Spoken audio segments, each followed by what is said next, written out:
How's it going, guys? Welcome back to my YouTube channel. Now, if you missed yesterday's video, please just stop what you're doing, go back and watch yesterday's video where I show you that I've got my dream wheels. So just pause the video, go back and then watch that and then come back to this. It will all make sense.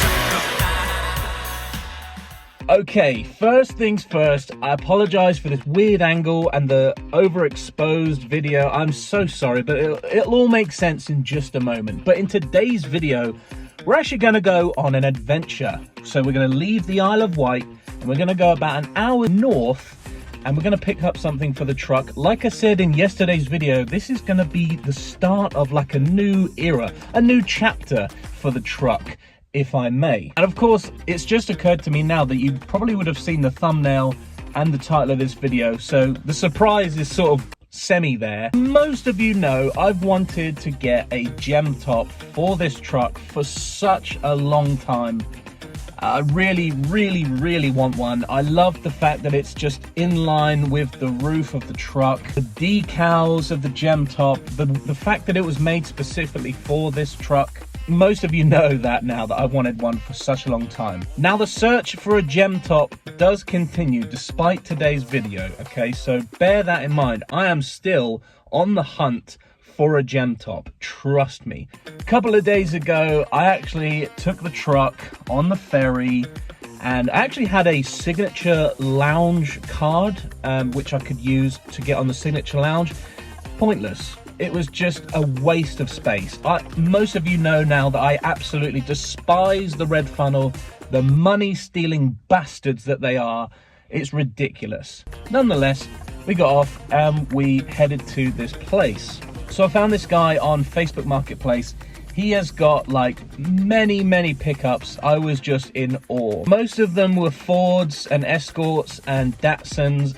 It was just amazing to see all these classic vehicles. Very cool. Nonetheless, I was there for one thing and one thing only. After searching on Facebook Marketplace for many hours, I found this guy selling this topper which has windows all the way around, and it's sort of in line with the roof, but it's not. It kind of goes along and then up. It's quite strange looking. It kind of looks like something that you see like cars with disabled, like wheelchair access. Do you know what I'm saying? The guy's got a South African bakkie pickup truck, and this camper shell came over to the UK on top of the bakkie pickup that he's got. So bless the guy, he fitted it onto the truck for me using like a rivet gun, because you have to put these brackets in for it to be attached. And bless him, he took time out of his day, got his tools out, and he fitted it on for me, and we both sort of like held it in position. So I'm very thankful. I know it's not a gem top, it's just a temporary camper shell until I get a gem top. I know I've got many years left of my life where the search will continue, and I will eventually get a gem top for this truck, and it will be a match made in heaven. But for now, I've got this South African camper shell that was for a bakkie. So again, sort of made for the vehicle, but from a different country. It does what I need it to do. Now, let me explain the reasoning for why I've got it. Now you guys have seen what the topper looks like. I can reposition the camera. Bear in mind, at the time of going to pick up this camper shell, I've got the new ATS pepper pots on, but with the old tires, the 175/70 tires.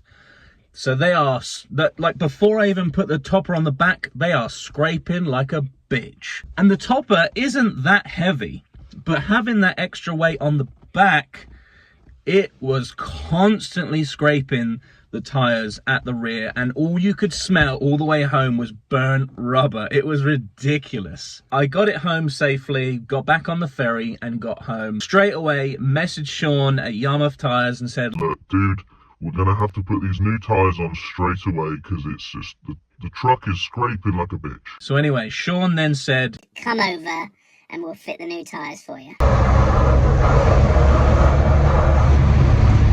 scraping like a bitch.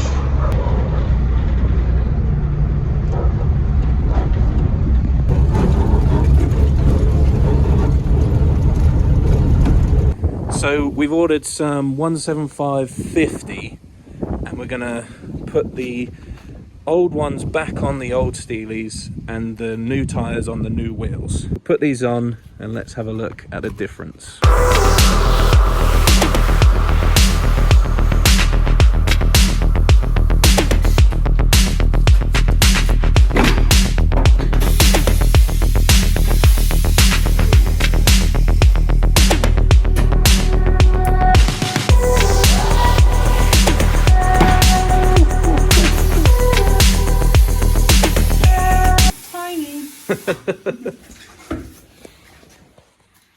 Yeah, that's mad, isn't it? Such a difference 20 mil can make.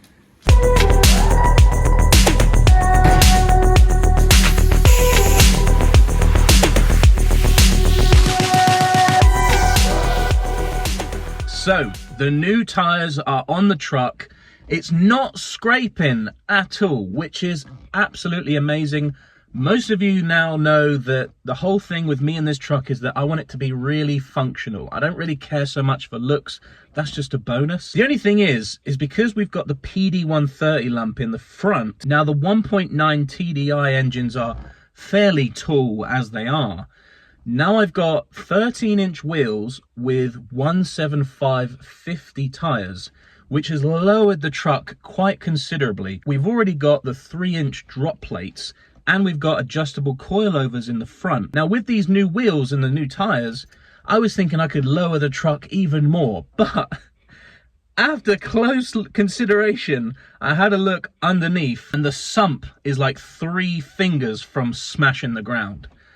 So it looks like I won't be able to lower the truck right now for safety reasons. Maybe one day in the future we'll get something like air ride or whatever, I don't know. But anyway, side note, I should say, I actually swapped out the original oil sump on the PD for a shallow sump, which you probably would have seen in the engine swap series that we did here. I did the shallow sump myself and did the whole gasket thing, everything, yada yada yada. So it's got a shallow sump on and it's still ridiculously low to the ground. Anyway, we made it back. Got a new camper shell. We've got the new wheels with the brand new tyres on.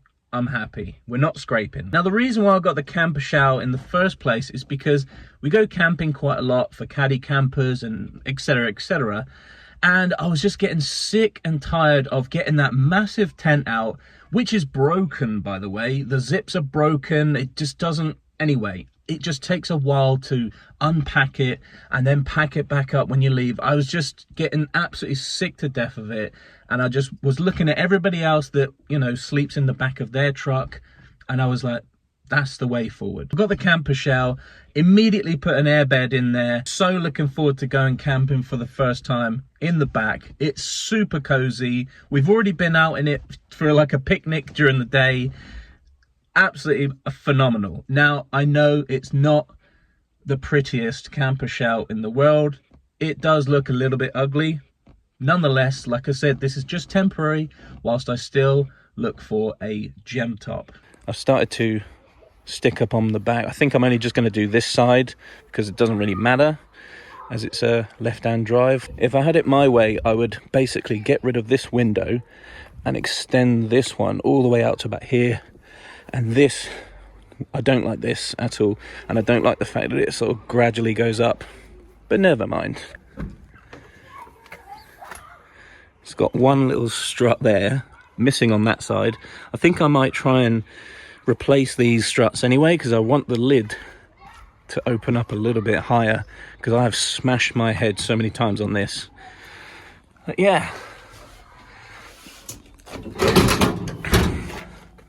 Got a little bit of a leak as well, which I need to fix. So I ordered 8 of these foam square pieces that you'd normally find at like a child's playpen. And it works wonders as like a little ground sheet. And then you put your your air mattress on top, and it's super cozy. Chloe helped me out cutting this down and measuring it to size, and we've got a nice little foam piece, and then we put the airbed on top. We've also got some windows at the back. Pretty cool. So what's left to do is I've got some blackout material which is going to go over all the windows, and they're going to be held on with some really strong magnets, because if you put like if you put double-sided Velcro, when it does get condensation-y, that stuff will peel off. So I thought magnets would be such a good idea. Then it'll make it super cozy at night. The other thing I might do is try and get like a hook or two so I can hang up like a lantern at night. And you've got so much space left for all your camping stuff like food, cooker, like cool box, etc., and clothing, and so many other things. And then when it comes to going to bed, you got your airbed here. You can just quickly blow up and put everything in the front. Proper happy with this little purchase, and like I said, it is only temporary, but I think it makes the truck look so much different to before. I still drive the truck every single day. I still take it to the tip. I can still use it for that. Now, the other reason why I've got a camper shell is because we've got a dog. We've got a border collie. We've tried so many times to have me, my partner in the front, and the dog at my partner's feet, and she just wriggles, she jumps around, there's no space at all, and the fur goes everywhere, and so it's not good. So I thought what we could do is have a camper shell, have the back like with loads of like pillows and stuff like that, and you know, open up the rear windows, she can poke her head through and everything will be fine. I want the dog to be safe, and she does wriggle around quite a lot, so I thought, you know what, let's attach her lead in the back somewhere, and that got me thinking. Now, if you remember a couple of videos ago where Adam gave me this storage box for the back, and we put 2 rivet guns in the bed of the truck so we could screw them in by hand, and you've seen the video. Whilst the box is not in the back, we can still use those rivet holes, and so I bought one of these, which is like a little eye bolt thing.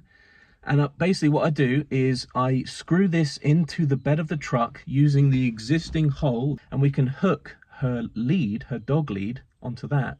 So she's sort of secure, right? Anyway, we've tried it a couple of times now, and it works a treat. She's able to still move about, she doesn't get tangled up, and she can poke her head through. It's awesome. We're able to now go out as a family and go camping with the dog in the back as well. No dramas. Now it is coming to the end of 2023, but I am gonna go camping in the truck next weekend. I'm gonna go and meet Matt. You guys remember Matt from doing the engine swap conversion and various other things. We've got a few things to do on the truck. We're gonna install a horn, and of course we're gonna adjust the exhaust, fingers crossed. And then we're gonna go camping, and we're gonna test this baby out and see what it's like camping in the back. So stay tuned for that. I'm obviously gonna put it on the YouTube channel. So if you wanna see how that turns out, make sure you subscribe to the channel. So there we go, guys. I've got a camper shell, super excited, and I can't wait to share with you the experiences that I have in the back. That sounds dirty. What I mean is I'm going on adventures around the UK, possibly Europe, and I'm so excited to share some experiences that I have camping in the back of my truck. This is like a new chapter. I'm really getting into like just seeing other people's like camping setups, because there's many people in America especially that have like old Toyotas, and they have like big camping shells on the back, and they look insane. Just, I love this whole, it's opened up this whole new sort of like chapter of pickup truck campers. It's amazing. It's amazing. Nonetheless, that's all I wanted to show you. Thanks for tuning in. Like the video if you enjoyed it. If you didn't, give it one of those. And I'll see you tomorrow for a brand new video here on the channel. Turn up the 80s, sounds of the 80s. Rhapsody the greatest, hit the day my mama made me. 99 problems why I don't look or sound like